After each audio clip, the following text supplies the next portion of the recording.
Hello everyone. இந்த வீடியோவில் state board புக்கில் இருக்கிற எலக்ட்ரோஸ்டாட்டிக் லெசனில் இருக்கிற எக்ஸாம்பிள் கொஷின்ஸை பார்க்க போகிறோம். வாங்க கொஷின்ஸை ஒன்று பார்க்கலாம். Example 9. The following picture depicts the electric field line for various charge configuration. Different charge configurationக்கு electric field lines கொடுத்துருக்காங்க. இப்போ அவங்க எலக்ட்ரிக் ஃபீல்ட் லைன்ஸ் கொடுத்துருக்காங்க அப்படின்னா நான் ரொம்ப சிம்பிளாகவே அந்த சார்ஜோட ரேஷியோ சொல்லலாம். ஏன்னா electric field is proportional to charge. அப்போ எலக்ட்ரிக் ஃபீல்ட் லைன்ஸ் அதிகமாக இருக்குன்னா சார்ஜோட வேல்யூ எப்படி இருக்குது? அதிகமாக இருக்குது.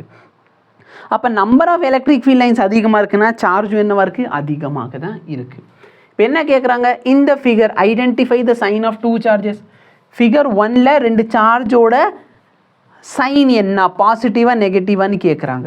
இந்த Q1 என்ன சார்ஜ்? Positive charge. எப்படி சார் சொல்கிறீங்க?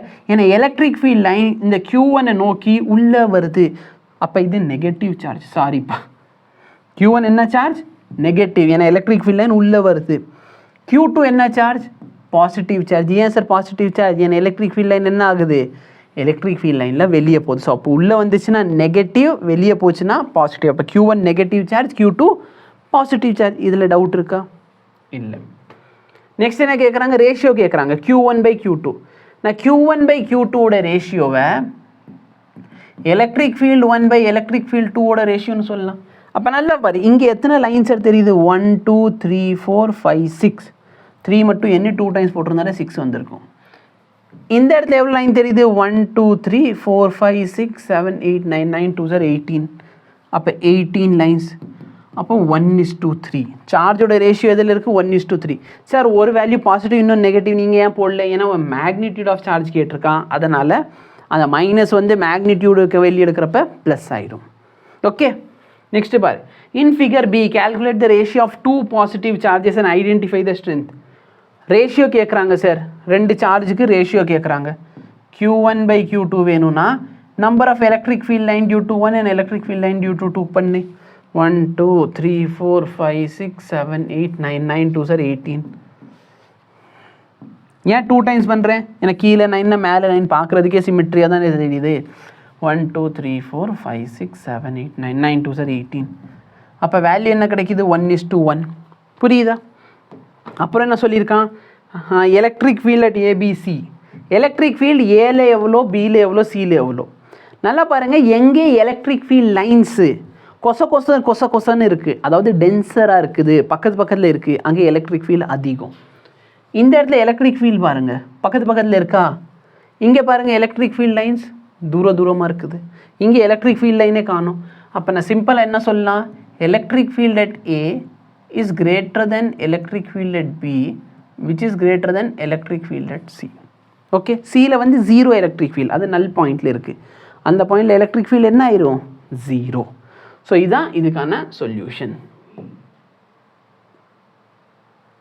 ஒரு நிமிஷம் இருங்க, யாரோ என்னை கூப்பிட்ற மாதிரி எனக்கு இருக்குது.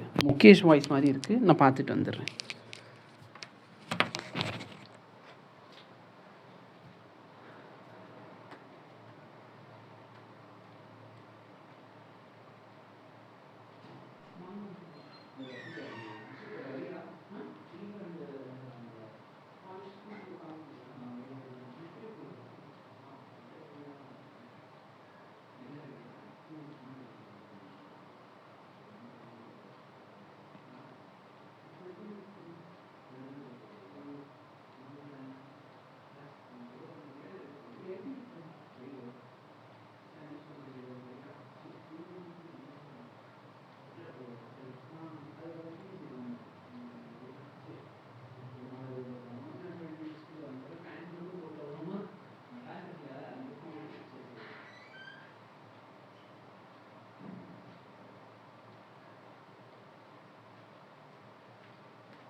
Okay, figure C represents the electric field line for 3 charges. If Q1, okay, Q2 value கொடுத்துட்டாங்க, then calculate Q1 and Q3.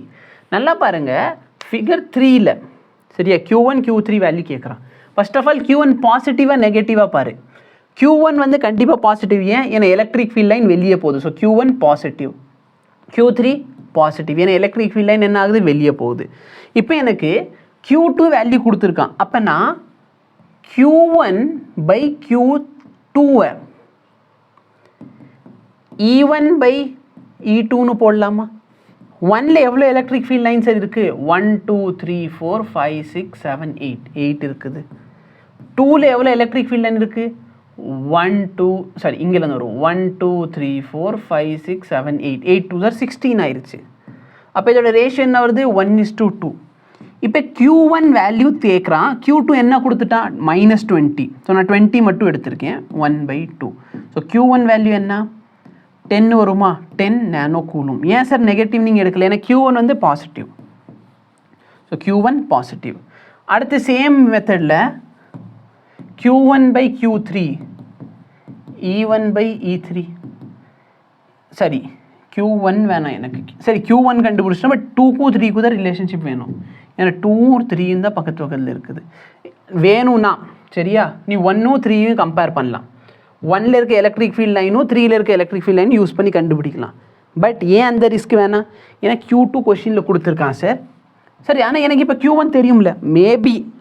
Maybe நம்ம சால்வ் பண்ணுறப்ப Q1ஓட வேல்யூ நம்ம தப்பாக கண்டுபிடிச்சிருந்தா, அப்போ நம்ம அந்த வேல்யூ கொண்டு போய் Q3க்கு யூஸ் பண்ணுறப்ப பார்த்தீங்கன்னா Q3 என்ன ஆகும்? அது தப்பாக போயிடும். அப்போ கொஷினில் கொடுத்த வேல்யூ யூஸ் பண்ணுறது எனக்கு பெட்டர்னு தோணுது. பட் நீ இதையும் கம்பேர் பண்ணலாம். இங்கே இருக்க எலக்ட்ரிக் ஃபீல்ட் லைன்ஸையும் இங்கே இருக்க எலக்ட்ரிக் ஃபீல்ட் லைன்ஸையும் கம்பேர் பண்ணலாம். Q1 கொடுத்துருக்கான், ஸோ நீ Q3 அதை வச்சு கண்டுபிடிக்கலாம். பட் நான் இதை யூஸ் பண்ணுறேன். ஸோ இங்கே வந்து 16 லைன் இருந்துச்சு. Q3ல எவ்வளோ லைன்ஸ் இருக்குது? 1 2 3 4 5 6 7 8. ஸோ 2:1. ஸோ Q2ஓட வேல்யூ என்ன? 20. 20 by Q3 is equal to 2/1. அப்போ Q3 வேல்யூ என்ன? 10 நானோ கூலும். சரிங்களா? ஸோ இதான் இதுக்கான சொல்யூஷன். Thank you.